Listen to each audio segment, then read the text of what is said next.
Dalam Bapa, Putra, dan Roh Kudus. Amin. Allah Bapa di surga, kami mengucap syukur dan terima kasih karena hari ini kami merayakan hari di mana dipersembahkan untuk para imam. Semoga imam-imammu, imam-imam Bunda Maria, Anak Maria menjadi imam yang sungguh memancarkan kebaikan dan kemurahan hatimu. Terima kasih Tuhan atas anugerah ini. Demi Kristus Tuhan dan pengantara kami. Amin. Para saudaraku terkasih dalam Kristus, Bunda Maria meminta gereja, meminta kita untuk menjadikan hari Sabtu pertama dipersembahkan kepada Tuhan secara khusus kepada para imam. Ya. Dan ini sungguh-sungguh diminta oleh Bunda Maria. Kenapa demikian? Karena seperti halnya kita ketahui semua dan Bunda Maria tahu sungguh-sungguh betapa peranan penting para imam di dalam keselamatan umat manusia. Betapa dahsyatnya pengaruh seorang imam bagi perkembangan dan pertumbuhan hidup iman umat pada umumnya di dalam gereja kita. Meskipun pada waktu itu katakanlah Ekaristi yang dipersembahkan tidak seperti sekarang, tidak setiap hari dipersembahkan ya, karena memang belum ditetapkan demikian dan menjadi sulit juga ya karena situasi pada waktu itu ya. Yang boleh dirayakan setiap minggu sekali, hari Minggu, hari raya bersama-sama. Tetapi sekarang menjadi setiap hari sehingga rasanya tidak terlalu diperhatikan dan dipentingkan hari Sabtu pertama dalam bulan dipersembahkan kepada imam. Dan saya mengajak Anda untuk sungguh-sungguh mendoakan para imam. Karena apa? Justru penting dan sangat fundamental dengan imam-imam kita di dunia ini, di Indonesia dimanapun juga. Kenapa? Karena pentingnya menyalurkan rahmat Tuhan kepada umat manusia. Sebagai contoh kalau kita perhatikan dalam diri Musa, peranan Musa ketika bangsa Israel jatuh dalam dosa, ya, menyembah dewa-dewa yang mereka buat sendiri dengan tangan mereka, dan mereka menyembah ya berhala itu sebagai Allah mereka, sebagai Yahweh mereka, sebagai Tuhan mereka. Dan Allah murka, sungguh-sungguh murka dan mau menghancurkan bangsa Israel. Tetapi Musa bisa menenangkan hati Allah dan mohon kepada Allah supaya tidak menghancurkan manusia dan Allah dengan penuh kerendahan hati membatalkan dan menyesal akan rencananya untuk menghancurkan manusia.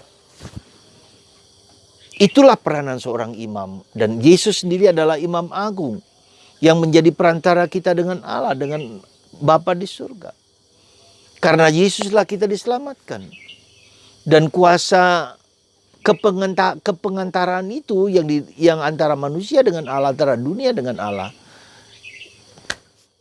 diberikan kepada para imam. Nah, saudaraku terkasih, karena begitu sentralnya bahwa imam membawa korban, terutama korban Ekaristi ya, kepada Allah, dan Allah memberikan rahmat itu kepada manusia. Itu peranan seorang imam yang tak tergantikan oleh apapun dan siapapun juga. Seperti tadi saya katakan Musa dan Yesus. Nah, saudaraku terkasih, karena begitu dahsyatnya peranan imam di dalam sejarah keselamatan ya, di mana imam memohonkan rahmat kepada manusia, dalam hal ini ke sakramen-sakramen yang ada dalam gereja, Ekaristi, pengakuan dosa, ya, kemudian baptisan, ya, perkawinan, kemudian sakramen minyak suci, tabisan imamat,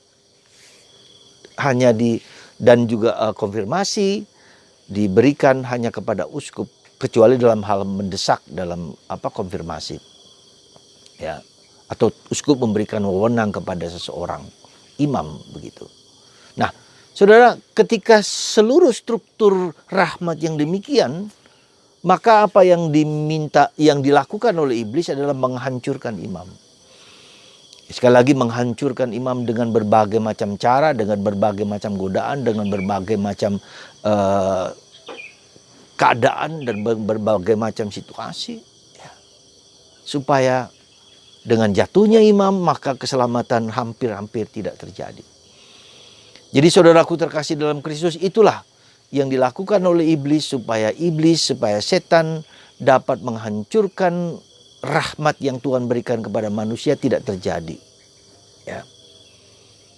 Dan syukur pula bahwa Bunda Maria menjadi ibunya para imam, ya, memohonkan kepada Tuhan supaya dipersembahkan 1 hari dalam sebulan, Sabtu pertama untuk para imam, ya, supaya imam kuat dalam godaan, dalam tantangan, dalam percobaan, dalam situasi yang berat ini, ya. Nah, imam itu siapa saja? Paus, uskup, kardinal, ya.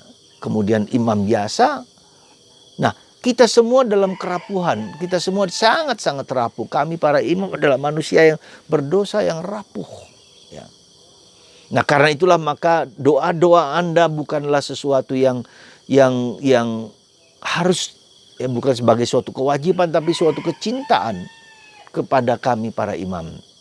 Dan ketika Anda tahu kami adalah manusia yang lemah, manusia yang jatuh, manusia yang rapuh, manusia yang berdosa, doakan kami 1 kali salam Maria setiap hari saja, supaya kami dapat menanggung, ya, godaan, tantangan, cobaan ini dengan hati seorang imam dan hati seorang ibu, seorang bapak.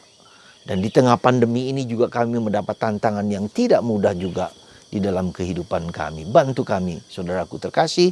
Semoga kami seperti diungkapkan dalam bacaan pertama hari ini, Yeremia sebagai nabi mewartakan kabar kebenaran kepada segala orang, tetapi kita juga mendapat tantangan, mendapat serangan, dan tidak mudah untuk menjadi imam, menjadi nabi di saat ini dan bagi seorang imam. Dan Yesus juga kita melihat ada kontroversi ketika orang tidak menerima Yesus, hanya menerima Yesus sebagai orang Nazaret, ya, orang Galilea. Jadi orang juga bisa melihat kami sebagai manusia lemah, manusia berdosa, dan itu juga dilihat oleh orang Yahudi terhadap Yesus, padahal sebetulnya Yesus adalah anak Allah. Yesus adalah utusan Allah, dan itu tidak mampu kita lihat. Kita juga seringkali marah kepada para imam dengan segala kelemahan, kerapuhan, ketidakmampuan untuk melayani umat yang ada di sekitar kita, tidak menjalankan tugas-tugas dengan baik. Itulah kemanusiaan kami yang berdosa ini, yang rapuh ini. Tapi lihatlah, dalam kerapuhan kami Tuhan tetap menggunakan rahmat demi rahmat bagi Anda semua. Untunglah gereja memiliki kepercayaan bahwa di dalam kelemahan itu, di dalam kerapuhan kami sebagai imam, rahmat tetap mengalir ke dalam diri umat. Tuhan menggunakan keberdosaan kami untuk menyalurkan rahmat kepada umat semua. Sekali lagi, semoga Anda tetap mendoakan kami 1 kali salam Maria setiap hari untuk supaya kami dapat menjalankan tugas-tugas kami semaksimal mungkin, sebisa mungkin, tugas-tugas pastoral sesulit apapun juga. Semoga Tuhan memberkati Anda lewat tangan hamba-Nya yang berdosa dan lemah ini, dan Anda semua mendapat berkat kasih karunia Tuhan untuk semua Anda, keluarga Anda, suami, istri, dan anak-anak dijamah oleh Tuhan. Bagi mereka yang sakit disembuhkan karena kuasa Tuhan yang melimpah lewat jalan apapun, juga lewat online seperti ini. Tuhan memberkati Anda dalam nama Bapa dan Putra dan Roh Kudus. Amin.